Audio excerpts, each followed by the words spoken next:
கர்த்தருடைய பரிசுத்த நாமத்திற்கு மகிமை உண்டாவதாக. இன்றைக்கான அனுதின ஆவிக்குரிய ஆகாரம். யோசேப்புக்கு முன்பாக வணங்கி வெகுமதிகளை படைக்கிறாங்க அவனுடைய சகோதரர்கள். அதை பற்றி கொஞ்சம் கூட அக்கறை காட்டாமல் அவங்களுடைய தந்தையை பற்றி விசாரிக்கிறான். அவர் நலமாக இருக்கிறாரா, இன்னும் உயிரோட தான் இருக்கிறாரான்னு கேள்விகளுக்கு மேலே கேள்விகளை அடுக்கிறான்.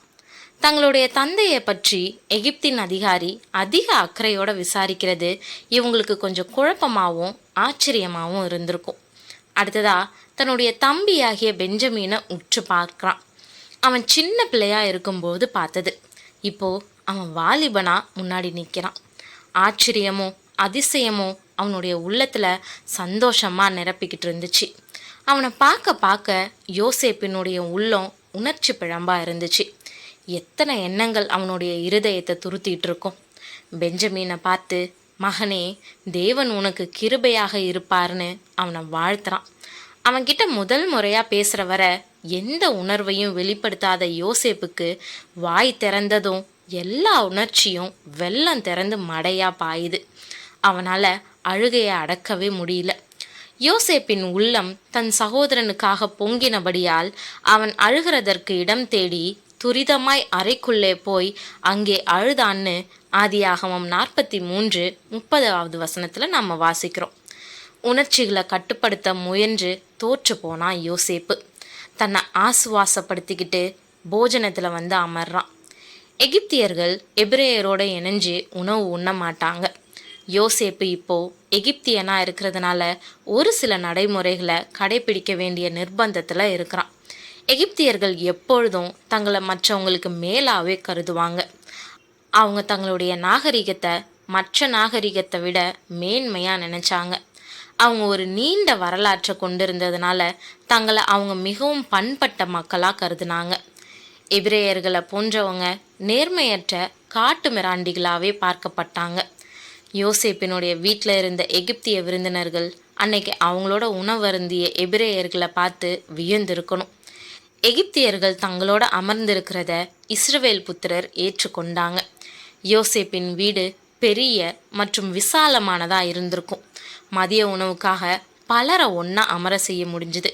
மதிய உணவு ஐக்கியத்தில் கலந்து கொள்ள செய்யப்பட்ட ஏற்பாடுகள் அவங்களுக்கு ரொம்ப ஆச்சரியமாக இருந்துச்சு. யோசேப்புக்கு முன்பாக மூத்தவன் முதல் இளையவன் வரைக்கும் அவனவன் வயதின்படியே அவர்களை உட்கார வைத்தார்கள். அதற்காக அவர்கள் ஒருவரை ஒருவர் பார்த்து ஆச்சரியப்பட்டார்கள். இந்த எகிப்திய அதிகாரியால் எப்படி அவர்களை பற்றி இவ்வளவு தெரிந்து கொள்ள முடிந்தது? அவர்களில் 11 பேர் இருந்தனர். ஆனால் ஒரு சகோதரன் தன்னுடைய உடன்பிறப்புகளை அறிகிறது போல அவங்கள அமர வைக்கப்பட்டாங்க. அவங்க உண்மையிலேயே ஆச்சரியப்பட்டாங்க. இதனுடைய அர்த்தம் என்ன? இதை எப்படி புரிஞ்சு கொள்வது? ஆனால் ஒருத்தருக்கு ஒருத்தர் பேசிக்கொள்ள இப்போ அவங்களுக்கு நேரமே இல்லை. எல்லாருக்கும் உணவு பரிமாறப்பட்டுச்சு. எகிப்திய பாரம்பரியத்தினால அவங்க மேலே கட்டுப்பாடுகள் வெளிப்படையாக விதிக்கப்பட்டு இருந்தாலும் மதிய உணவு ஒரு மகிழ்ச்சியான விவகாரம் இல்லையா? பெஞ்சமின் தன்னுடைய வாழ்நாளில் இவ்வளவு சாப்பிட்டதே இல்லை. அவனுக்கு முன்பாக வைக்கப்பட்ட உணவு எல்லாரையும் விட 5 மடங்கு அதிகம். அவனுக்கு ஏன் இத்தகைய முன்னுரிமை அளிக்கப்பட்டுச்சு? யாருக்கும் அப்போ விளங்கவே இல்லை. எல்லாரும் உணவை ருசிச்சிட்டு இருந்தாங்க. யோசேப்பு அவங்களுக்கு வச்ச முதல் தேர்வில் அவங்க வெற்றி பெற்றிருந்தாங்க. சிமியோனை பற்றி கவலைப்படாதவங்களா அவங்க இருந்துடலை. அவனுக்காக பெஞ்சமீனை அழைச்சி வந்தாங்க. காணிக்க கொண்டு வந்தாங்க. தானியம் வாங்க பணமும் ஏற்கனவே அவங்க பைகளில் இருந்த பணமும் திரும்ப கொண்டு வந்தாங்க. ஆனால் அவங்கள இன்னும் சோதிக்கணும்னு யோசேப்பு அடுத்த சோதனைக்கு ஆயத்தமாகறான்.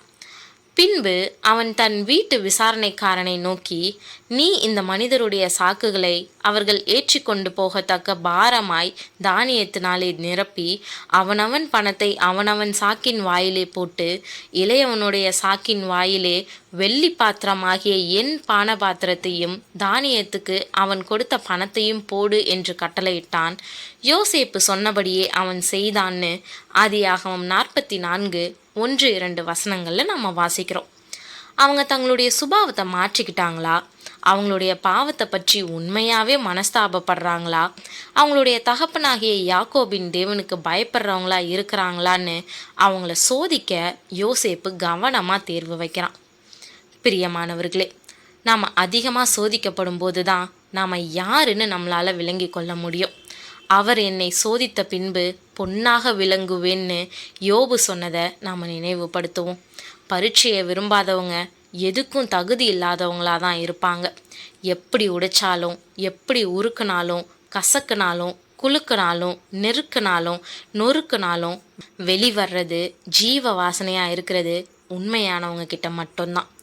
தேர்வு எப்படி வச்சாலும் உண்மையை யாராலையும் மாற்றவோ இல்லை மறைக்கவோ முடியாது.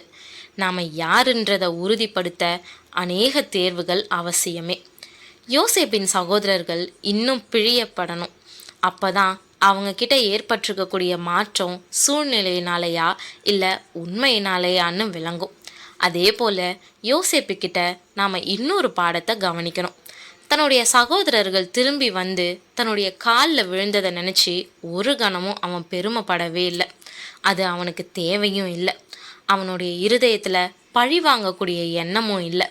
ஆனைக்கு ஒரு காலம் வந்தால் பூனைக்கு ஒரு காலம் வரும்னு சொல்லப்படக்கூடிய பழமொழியை போல இது என்னுடைய காலம், நான் அவங்கள பழி வாங்குவேன்னு ஒரு துளியும் அவன் சிந்திக்கவே இல்லை. இதை நாமளும் நம்மளுடைய வாழ்க்கையில் நேரம் எடுத்து சிந்திச்சு நம்மளை சீர்படுத்தி கொள்வோம். தேவன் தாமே கிருபையும் தயையும் செய்வாராக. ஆமீன்.